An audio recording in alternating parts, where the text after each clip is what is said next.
నమస్తే, welcome to the truth. నేను పవన్. ఇక జగన్మోహన్ రెడ్డి దగ్గర నుంచి ఆయన పార్టీ దగ్గర నుంచి దూరమైనటువంటి వాళ్ళు ఏదైతే వైసీపీతో ఇంతకాలం ఉన్నటువంటి నేతలందరూ కూడా వాళ్ళ ఆక్రోశం, ఆవేదనను ఏ విధంగా బయట పెడుతున్నారో మనం చూస్తూ ఉన్నాం. ఎన్ని ఇబ్బందులు గురయ్యాం అక్కడ వైసీపీలో జగన్మోహన్ రెడ్డి దగ్గర. అదేవిధంగా వాళ్ళు ఇచ్చే స్క్రిప్టులు చదవలేక ఎంత ఇబ్బందులు పడ్డాము. సో నిజంగా కూడా అక్కడ ఆయనకు అనుగుణంగా ముందుకెళ్ళాలి అని అంటే మంచి పరిపాలన అందించడం కాదు, మంచి నేతగా ఉండడం కాదు, మంచిగా బూతులు తిట్టగలిగితే చాలు, మాకు పదవులు కావు, ఆస్తులు ఏదైనా కానీ వచ్చేస్తాయి జగన్మోహన్ రెడ్డి దగ్గర అంటూ కూడా చాలామంది ఇటీవల కాలంలో బయటకు వచ్చినటువంటి నేతలందరూ కూడా ప్రస్తావిస్తున్నటువంటి పరిస్థితి చూసాం.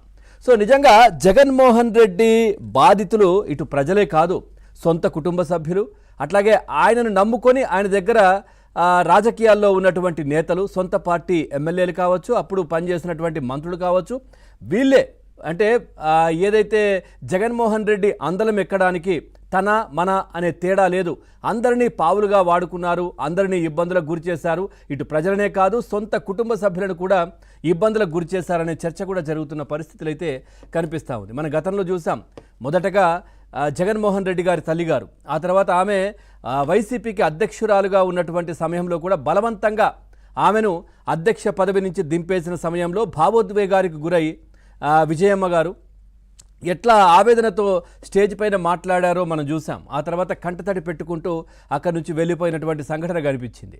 ఆ తర్వాత చాలా కాలం పాటు కూడా ఆమె ఇటు హైదరాబాద్కు పరిమితం కావడం ఇదే జరిగింది. సో జగన్మోహన్ రెడ్డి దగ్గర ఉన్న పరిస్థితి లేదు.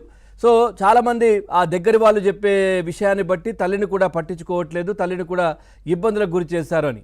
ఆ తర్వాత మనం చూసాం, ఆస్తుల గొడవలకు సంబంధించి సొంత చెల్లి షర్మిల, అంటే గతంలో రాజశేఖర్ రెడ్డి జీవించి ఉన్నటువంటి సమయంలో ఆస్తుల పెంపకాలు జరిగిపోతే ఆ తర్వాత జగన్మోహన్ రెడ్డి అప్పుడు రాజశేఖర్ రెడ్డికి పూర్తిగా నేను చెల్లికి సగం ఆస్తి ఇచ్చేస్తాను, చెల్లికి ఇవి ఇచ్చేస్తానని చెప్పేసి అప్పుడు ఒప్పుకొని అగ్రిమెంట్ కూడా రాసుకొని ఇవన్నీ కూడా జరిగిన సందర్భంలో ఆ తర్వాత మళ్ళీ మనసు మార్చుకొని ఇప్పుడు పూర్తిగా నీకు నేను ఇచ్చే ఆస్తులు ఏమీ లేవు, ఇంతే, నీకు ఏమి ఇవ్వడానికి ఏమీ లేదు నా దగ్గర అంటూ కూడా కోర్టుకు ఎక్కినటువంటి పరిస్థితులు కూడా కనిపించాయి. అదేవిధంగా తల్లికి సంబంధించి కూడా ఏదైతే సరస్వతి పవర్స్కి సంబంధించి కావచ్చు, కొన్ని ఆస్తులు చెల్లి పేరిట తల్లి ఇచ్చిన నేపథ్యంలో తల్లికి సంబంధించి కూడా ట్రిబ్యునల్కు వెళ్ళినటువంటి ఘనుడు జగన్మోహన్ రెడ్డి.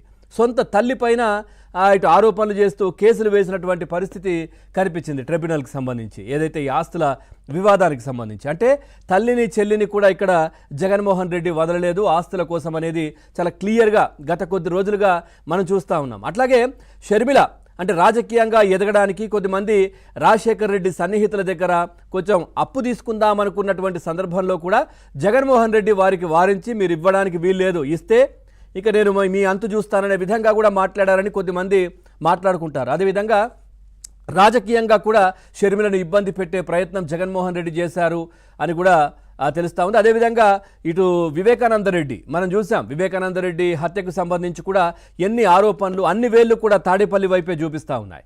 అయినా కానీ జగన్మోహన్ రెడ్డి అందులో ఇన్వాల్వ్ అయినటువంటి వాళ్ళు ఎవరైతే సునీత చెప్తా ఉందో వాళ్ళను కాపాడే ప్రయత్నం చేస్తూ ఉన్నారు తప్పించి ఈ కేసును ఒక కొలిక్కి తెచ్చే ప్రయత్నం చేయలేదు, ఎప్పుడు కూడా సహకరించినటువంటి పరిస్థితి లేదు అంటూ ఇంకో చెల్లి, కజిన్ సిస్టర్ సునీత కూడా చాలాసార్లు చెప్పినటువంటి పరిస్థితి.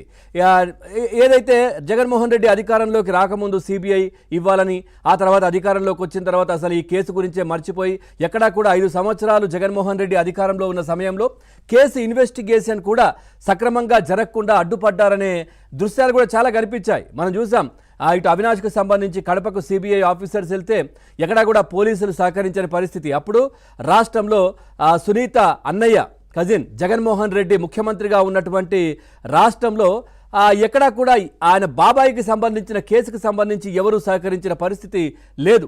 సొంత చిన్నాన్న, ఆయన నాన్నగారి తమ్ముడు, అదేవిధంగా మంత్రులుగా పనిచేసినటువంటి వ్యక్తి, ఎంపీగా పనిచేసినటువంటి వ్యక్తి, ఒక మాజీ ముఖ్యమంత్రి తమ్ముడు, ఒక ముఖ్యమంత్రి బాబాయ్, ఇన్ని ఉన్నాయి వివేకానంద రెడ్డికి సంబంధించి. సో అట్లాంటి వ్యక్తి హత్యకు సంబంధించి కూడా జగన్మోహన్ రెడ్డి ప్రతిపక్షంలో ఉన్నప్పుడు హడావిడి చేశారు తప్పించి అధికారంలోకి వచ్చిన తర్వాత చెల్లికి సహకరించలేదు. కాబట్టి మనం చూసాం, ఏదైతే కడపకు సంబంధించి సిబిఐ ఆఫీసర్స్ అక్కడికి వస్తే ఎక్కడా కూడా పోలీసులు కూడా సహకరించని పరిస్థితి కనిపించింది.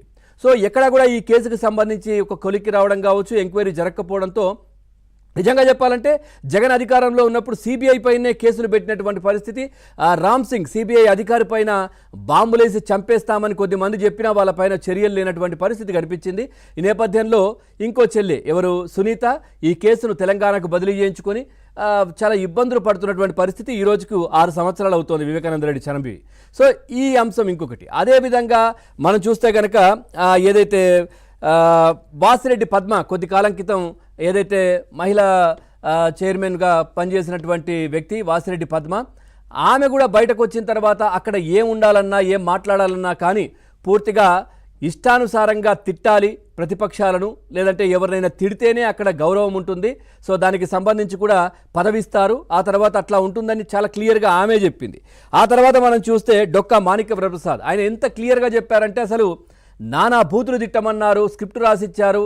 సో అసలు నేను అట్లాంటిది ఎక్స్పెక్ట్ చేయలేదు, ఎక్కడా కూడా గౌరవం లేదు. సో నన్ను నానా రకాలుగా ఇబ్బందులకు గురి చేసినటువంటి పరిస్థితి కనిపించింది. నేపథ్యంలో నేను బయటకు వచ్చేసాను, చాలా అవమానాలు ఎదుర్కొన్నాను నేను జగన్మోహన్ రెడ్డి దగ్గర. పూర్తిగా ఏదైతే సజ్జల రామకృష్ణారెడ్డి స్క్రిప్ట్ ఇవ్వడం, దాన్ని చదివితేనే ఇక్కడ పదవులు ఉంటాయని చెప్పడం, ఈ విధంగా అక్కడ కొనసాగింది. తర్వాత మా ఆస్తులు కూడా పూర్తిగా అక్కడ ఖర్చు పెట్టుకొని మేము చేసినటువంటి పరిస్థితి కనిపించింది అని మాట్లాడడం. ఆ తర్వాత మనం చూస్తే మొన్నటికి మొన్న విజయసాయి రెడ్డి కూడా బయటకు వచ్చారు, రాజ్యసభ సభ్యత్వానికి రాజీనామా చేశారు. ఆ తర్వాత పార్టీకి కూడా రాజీనామా చేసి మొన్న ఈ మధ్య కాకినాడ పోర్టుకు సంబంధించి 2 రోజుల క్రితం ఆయన సిఐడి విచారణకు హాజరైన సమయంలో కూడా బయటకు వచ్చి జగన్మోహన్ రెడ్డి చుట్టూ ఒక కోటరీ ఉంటుంది, సో ఆ కోటరీ దాటి బయటకు వస్తేనే ఆయనకు భవిష్యత్తు ఉంటుంది. ఏటుగా ఉన్నటువంటి వ్యక్తి, ఇటు పార్టీలో కావచ్చు, జగన్ దగ్గర కేసులకు సంబంధించి కావచ్చు, ఏటుగా ఉన్నటువంటి వ్యక్తి ఈ విధంగా మాట్లాడుతున్నారంటే పూర్తిగా మనం అర్థం చేసుకోవచ్చు జగన్మోహన్ రెడ్డి దగ్గర ఎట్లా ఉంటుందో అని. అంటే పార్టీ నుంచి బయటకు వచ్చిన వాళ్ళందరూ కూడా ఇదే విధంగా మాట్లాడుతున్నటువంటి పరిస్థితులు అయితే కనిపిస్తూ ఉన్నాయి. సో అదేవిధంగా ఇప్పుడు చూస్తే బాలినేనికి ఇష్యూకి సంబంధించి కూడా మనం చూస్తే ఆయన జగన్మోహన్ రెడ్డికి చాలా సన్నిహిత బంధువు. సో ఆయన ఏదైతే గతంలో కాంగ్రెస్ పార్టీలో ఉన్నప్పుడు 4 ఏళ్ళు ఆయనకి ఇంకా సర్వీస్, అంటే దీనికి పదవి ఎమ్మెల్యే పదవి ఉన్నప్పటికీ కూడా దాన్ని తృణప్రాయంగా వదిలేసి జగన్ పార్టీ పెట్టిన తర్వాత ఆయనతో పాటు వచ్చి నడిచిన వ్యక్తి మొదటి నుంచి కూడా ఆయనను కూడా చాలా ఇబ్బందులకు గురి చేసినటువంటి పరిస్థితి కనిపించింది. సో ఆయన ఆస్తులను కూడా, మా నాన్నగారు సంపాదించినటువంటి ఆస్తులు దాంట్లో సగానికి పైగా నేను ఖర్చు చేశాను, చాలా అవమానాలు పడ్డానంటూ కూడా చాలా భావోద్వేగానికి లోనై నిజంగా చెప్పాలంటే కంటతడి పెట్టుకున్నటువంటి పరిస్థితి కనిపించింది. ఒకసారి ఆ వీడియో ప్లే చేయండి. చేసినటువంటి అన్యాయాలని చెప్తాను. నాకు జరిగినటువంటి అన్యాయాలు, రాజకీయంలో నాకు జరిగిన అన్యాయాలు 1 కాదు 2 కాదు. మా నాన్న ఇచ్చిన, నీ ఈరోజు ఛాలెంజ్ చేస్తున్నా పిఠాపురంలో అమ్మవారి సాక్షిగా మా నాన్న ఇచ్చిన ఆస్తిలోనే నేను సగం భాగం పైన నేను అమ్ముకున్నాను ఈ రోజు అని కూడా ఈ సభాముగా తెలియజేసుకుంటా ఉన్నాం. అయినా కానీ నేను లెక్క చేయను. నాకున్నటువంటి ఇది కూడా, నాకున్నటువంటి మా వియ్యంకుడికి నాకున్నటువంటి ఆస్తులు కూడా జగన్మోహన్ రెడ్డి గారు కాజేశాడని కూడా ఈ సభాముగా తెలియజేసుకుంటా ఉన్నా. ఇప్పుడు ఈ మాట్లాడిన దానికి ఇంకా రేపు ఒకటే కౌంటర్లు వస్తాయి నాకు తెలుసు.